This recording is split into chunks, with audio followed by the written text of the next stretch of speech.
Hello everyone, welcome back to my channel Shilpa's daily mirror. সবাই কেমন আছো? আশা করছি ভালো আছো। আমিও বেশ ভালোই আছি। আর আজকে সকাল থেকে ভ্লগটাকে স্টার্ট করছি, তো দেখতে থাকো, আশা করছি ভালো লাগবে। আজকে সকালবেলা ব্রেকফাস্টে আমি চা আর আগের দিনের দুটো রুটি বেঁচে গিয়েছিলো রাত্রিরে, তো সে দুটোই আজকে ব্রেকফাস্ট করেছি। আর তারপরতে বিছানার চাদরটাকে উঠিয়ে নিলাম। আর আজকে একটা নতুন চাদর মেলবো, সেটাই ঠিক করেছি। কেন কি বেশ অনেক দিন ধরে এই চাদরগুলো যেগুলো মেলছিলাম একঘেয়ে হয়ে গেছে। আর এই চাদরটা তো তোমরা জানোই 1-1.5 মাস আগে কিনেছিলাম, এখনও মেলা হয়নি। তো নতুন চাদর মেলবো, বেশ ভালোই লাগবে। আর আমি না বিছানার চাদর খুব পছন্দ করি। তো যাই হোক, পুরনোগুলো ফেলে দেবো না, ওগুলোও থাকবে, পরে পরে মেলবো আবার। তো আজকে একটা নতুন চাদর খুবই মেলতে ইচ্ছে হচ্ছিলো, তাই মেলে ফেললাম। তো কেমন হয়েছে চাদরটা অবশ্যই বলো, আমার তো খুবই ভালো লাগছে। বেশ একটা সামার লুক আছে, যদিও সামার এখনও রয়েছে।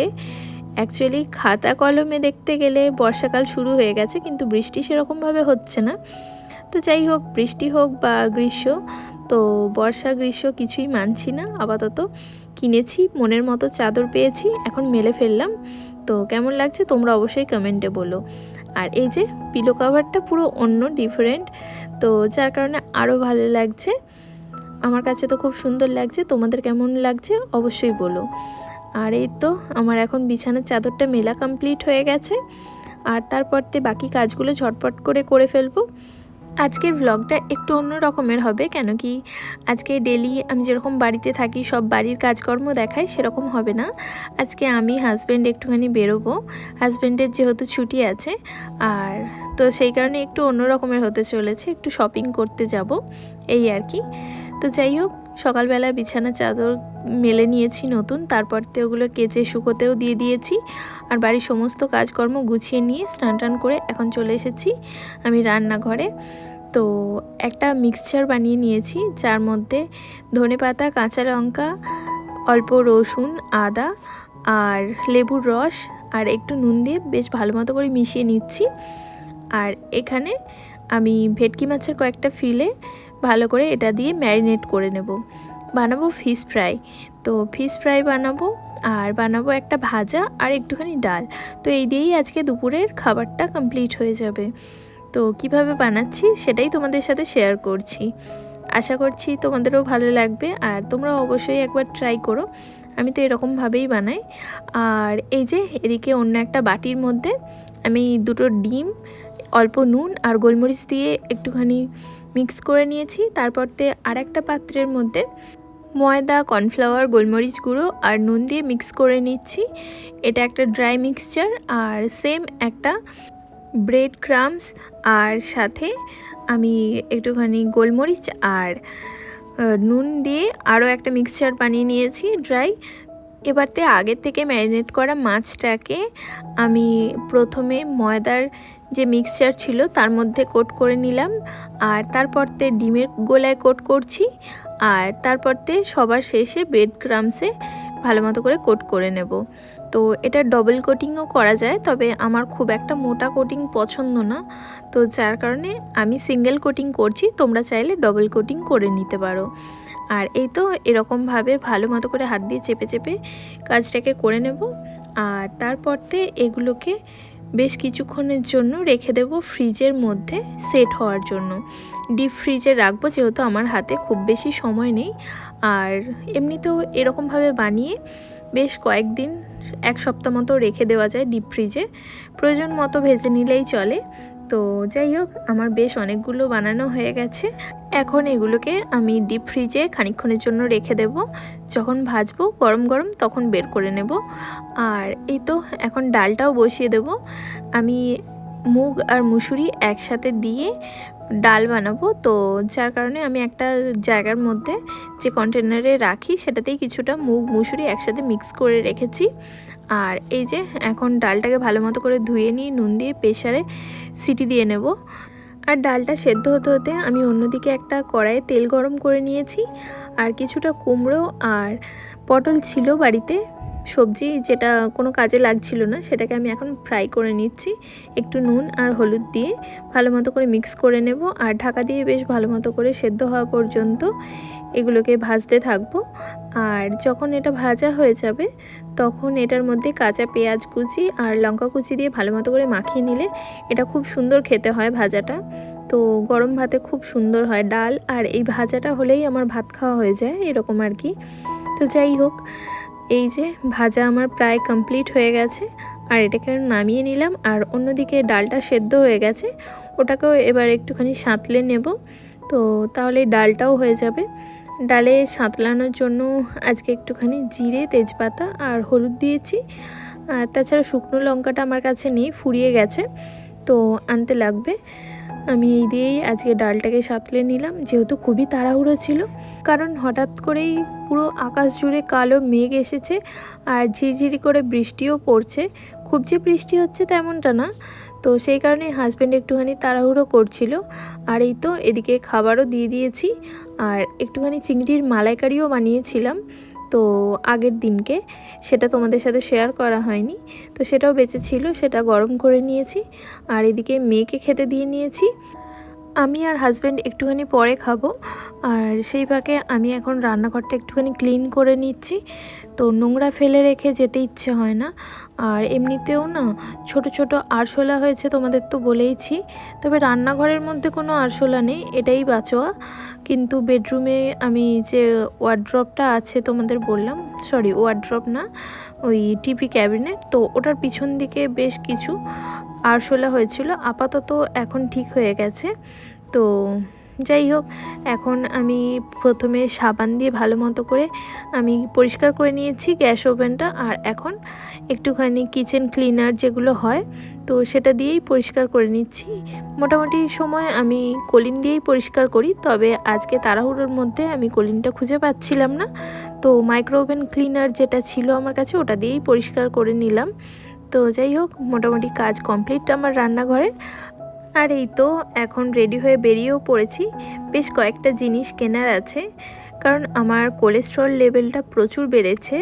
আগের দিনকে ব্লাড টেস্ট হয়েছে, তোমাদের তো বলেইছি আর তোমরা দেখেওছো, তবে রিপোর্টগুলো তোমাদেরকে দেখানো হয়নি। প্রচুর কোলেস্ট্রল বেড়েছে, 650 মতো কোলেস্ট্রল হয়ে গেছে, তো যার কারণে তেলটা একটুখানি ডক্টর অ্যাভয়েড করতে বলছে। আর এমনিতেও অনেক দিন ধরেই ভাবছিলাম একটা এয়ার ফ্রায়ার কিনবো, সবাইকেই দেখি এয়ার ফ্রায়ারে রান্না করে খেতে, তো সেই কারণে ইচ্ছে আছে, দেখি কতদূর কি হয়, তো সেই কারণেই যাচ্ছি আর কি বলতে পারো। আর তাছাড়া সামনেই তো জুলাই মাস শুরু হচ্ছে, আর জুলাই মাস মানেই আমার কাছে খুব বড় একটা আনন্দের খবর, সেটা হলো আমার মেয়ের জন্মদিন 22শে জুলাই। তো আমার হাজব্যান্ড হয়তো সবসময় সময় পায় না, তো যার কারণে খুব একটা আমাদের বেরোনো হয় না। আজকে যখন সময় আছে তো সেই কারণেই ভাবলাম যে মেয়ের জন্মদিনের শপিংটাও আজকে কমপ্লিট করে নেব, যদিও খুব বড় করে কিছু জন্মদিন হবে না, তো যতটুকুই হবে তোমাদের সাথে শেয়ার করব। তো যাই হোক, এখন চলতে চলতে অনেকটা পথ চলে এসেছি, প্রায় এয়ারপোর্টের কাছাকাছি। আর তারপরতেই একটা প্লেনের ধ্বংসাবশেষ চোখে পড়তেই মনটা খুব খারাপ হয়ে গিয়েছিল। তারপরতেই যখন আমি চোখটা ফিরে দেখলাম যে না, আরও একটা প্লেন খুব সুন্দরভাবে আপন গতিতে উড়ে চলেছে, তখন মনটা আবার ভালো হয়ে গেল। তো যাই হোক, চলা থামা সব কিছুই নিয়মের মধ্যে পড়ে, তো যার ভাগ্যে যতদিন চলার কথা তাকে ততদিনই চলতে হবে। তবে যেহেতু আমরা মানুষ, আমরা সবাই জানি যে ভালো খারাপ সব কিছু মিলিয়েই জীবন, তবে আমরা জীবনে খারাপ জিনিসটাকে একেবারেই মেনে নিতে চাই না খুব সহজে। তবে সেই খারাপের মাঝখান থেকেও আমরা বেরিয়ে এসে আগে এগোতে জানি জয়লাভের জন্য, তো তাই আমরা সর্বদাই জয়ী হতে পারি। আর এই তো তোমাদের সাথে কথা বলতে বলতে আমি আমার ডেস্টিনেশনেও পৌঁছে গেলাম, আর এখন পালা একটুখানি শপিং করে নেওয়ার। এখান থেকে শুধুমাত্র মেয়ের জন্যই শপিং করব, আর বাদবাকি যেগুলো কেনাকাটি করার আছে সেগুলো আমরা বাড়ির কাছে গিয়েই কিনবো। তো আপাতত চলো আমরা এখন CC2 এর ভিতরে ঢুকে গেলাম। আর এখানে একটা প্রোগ্রাম চলছিল একটা ব্যান্ডের, তো বেশ ভালো লাগছিল, বেশ কয়েকটা গান শুনছিলাম আমরা। আর তারপরতে শপিং টপিং কমপ্লিট করে আমরা কিছু খাওয়া দাওয়াও করেছিলাম। আমার খুব ইচ্ছে ছিল অনেক দিন ধরেই যে ওয়াও মোমো তো খেয়েছি, তবে ওয়াও চায়না থেকে কখনো কিছু খাওয়া হয়নি। তো সেই কারণে এখান থেকেই একটা হাক্কা নুডলস আর একটা চিকেন মাঞ্চুরিয়ান নিয়েছিলাম। তো সেটাই খেয়েছি দুজন মিলে। তো খুব বেশি যে হেভি হয়ে গেছে তেমনটা না, আর বাড়ি থেকেও অল্প করেই খেয়ে বেরিয়েছিলাম, যেহেতু রাস্তায় যাব সে কারণে খুব যে পেট ভর্তি করে বাড়ির থেকে খেয়ে এসেছিলাম তেমনটা না। আর এই তো বাইরে বেরোলে মাঝে মাঝে মনে হয় যে একটু আধটু কিছু খাওয়া হলে বেশ ভালো হয়। আর এই যে দেখতেই পাচ্ছ খুবই ভালো ছিল খাবারটা। আর মেয়ের শপিং করতে এসেছি জন্মদিনের জন্য। তো মেয়েকে নিয়ে আসেনি হয়তো অনেকেই ভাববে কেন আনিনি, তো তার একটাই কারণ, আমার মনে হয় মেয়েকে ভালোবাসা ভালো, তবে খুব অতিরিক্ত ভালোবাসা আবার সর্বনাশের কারণ হয়। তো সেই কারণেই আর কি মেয়েকে না নিয়ে গিয়েই আমরা শপিংটা কমপ্লিট করেছি।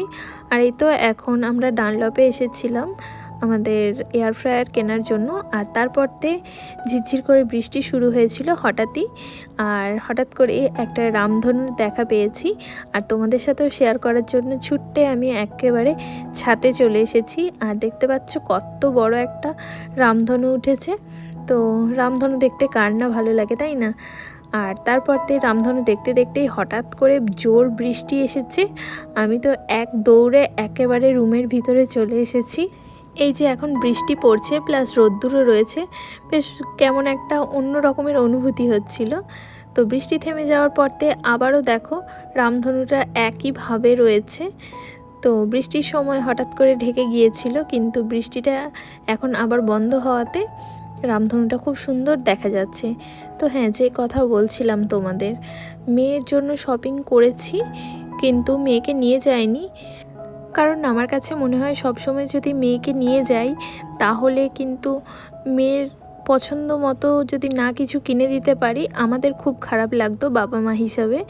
আর মেয়ে যে সব সময় আমাদের আর্থিক দিকটা বুঝবে তেমনটাও না, আর ও যেটা পছন্দ করবে সেটা যে ও ভবিষ্যতে পরে কমফোর্টেবল হবে তো সেটাও না। এই সব কিছু মিলিয়ে মিশিয়ে একটা ভাবনা আমার মধ্যে থাকে। তো যার কারণে সব সময় মেয়েকে নিয়ে গিয়ে তার পছন্দ মতো কিছু কিনে দিতে পারি না, আর বিশেষ করে সেটা যখন হয় আমার মেয়ের জন্মদিন পারপাস, তো সেই কারণেই আর কি। আর এখন সত্যি কথা বলতে কি আমার আর্থিক দিক থেকে একটুখানি অসচ্ছলতা রয়েছে, তো যার কারণে আমি আমার মেয়েকে নিয়ে গিয়ে শপিংটা করতে পারিনি। আর এমনিতেও আমি ওকে চেষ্টা করি একটুখানি ঠিকঠাক ওর শরীরে কমফোর্টেবল হবে সেরকম জামা কাপড়ই কিনে দিতে। আর এই যে এখন দেখো তোমাদের দেখিয়ে নিচ্ছি কি কি কিনেছি। তো আগে তো দেখালাম একটা চপার কিনেছি আর এয়ার ফ্রায়ারটা যেটা ওয়ান্ডার শেপের ছিল। আর তারপরতে একটা হাজব্যান্ডের জন্য আমি মোবাইলের চার্জ খুবই ফুরিয়ে যাচ্ছে ওর, সেই জন্যই ওর পাওয়ার ব্যাংক নিয়েছি। আর তারপরতে এই যে মেয়ের জন্মদিনের জামা, এটা পুরো পিওর কটনের, তো এত সফট কি বলবো। আর ডিজাইনটাও খুব ভালো লেগেছে। আমি তো সাদা কালার প্রচণ্ড পছন্দ করি, বিশেষ করে এই যে বউটা দেখছো এরকম ছোটোবেলা আমার একটা জামা ছিল, যার কারণে দেখে না আমার নিজের যে ছোটোবেলায় জামাটা পরতাম সেটা মনে পড়ে গিয়েছিল। তো আমার খুবই ভালো লাগছিল, মনে হচ্ছিল আমি যদি ছোট হতাম আমিই পরে ফেলতাম জামাটা। তোমাদের কেমন লাগলো অবশ্যই বলো। আর এই তো এই একটা জামা নিয়েছি, প্লাস আরও একটা নিয়েছি, ওটা ফ্রক না, ওটা হচ্ছে শর্টস আর টপ, এই ওভার সাইজের টি শার্ট যেগুলো বলে, তো সেটাই। সামনের দিকটা নর্মাল কিন্তু ব্যাক সাইডটা খুবই সুন্দর ডিজাইন করা আছে, তো এটা আমার খুবই পছন্দ হয়েছে। এখন ওভার সাইজ টি শার্ট খুব চলছে। তো এই যে পিঙ্ক কালার আমার মেয়ের খুবই পছন্দের, যদিও পার্পেল কালারও আমার মেয়ে খুব ভালোবাসে। তো পার্পেল কালারের কিছু সেরকম পেলাম না প্যান্টালুন্সে। আর ওর শপিং মোটামুটি প্যান্টালুন্স বা ম্যাক্স থেকেই আমরা করে থাকি, আর পাড়ার দোকান থেকেও করি। আর এই তো টপটার সাথে পরার জন্য একটা শর্টস নিয়েছি, যেটা সাইডে কি সুন্দর ডিজাইন করা আছে। এই আর কি, কেমন হয়েছে অবশ্যই বলো। একটা দিনের বেলা এবং একটা রাত্রির বেলা পরবে আমার মেয়ে জন্মদিনে, তো সেই কারণেই দুটো জামা নিয়েছি। আর এমনি তো ওর জামাগুলো না ছোট হয়ে গেছে, যার কারণে কয়েকজনকে ডোনেট করে দিয়েছিলাম, তো ওর জামা কাপড় কেনারও প্রয়োজন ছিল এই আর কি। আর এই তো রাত্রির বেলার রান্নাও কমপ্লিট করে নিয়েছি। একটুখানি চিংড়ি মাছ ছিল, তো ডাব চিংড়ি করার দিনকেই আনা ছিল, তো সেটা নষ্ট হয়ে যেত না রান্না করলে, সেই কারণে ওটা দিয়ে ডিমের সাথে একটুখানি ফ্রাইড রাইস বানিয়ে নিয়েছি। আর সাথে বানিয়েছি একটুখানি চিলি ফিশ, কেন কি আমি যে ভেটকি মাছটা এনেছিলাম তো সেটারই বেশ মোটা মোটা কয়েকটা ফিলে ছিল, সেগুলো দিয়েই আমি বানিয়েছি। আর এগুলো দিয়েই আজকে রাত্রির ডিনারটা কমপ্লিট হয়ে যাবে। তো চলো আজকের ব্লগটা আমি এখানেই এন্ড করছি।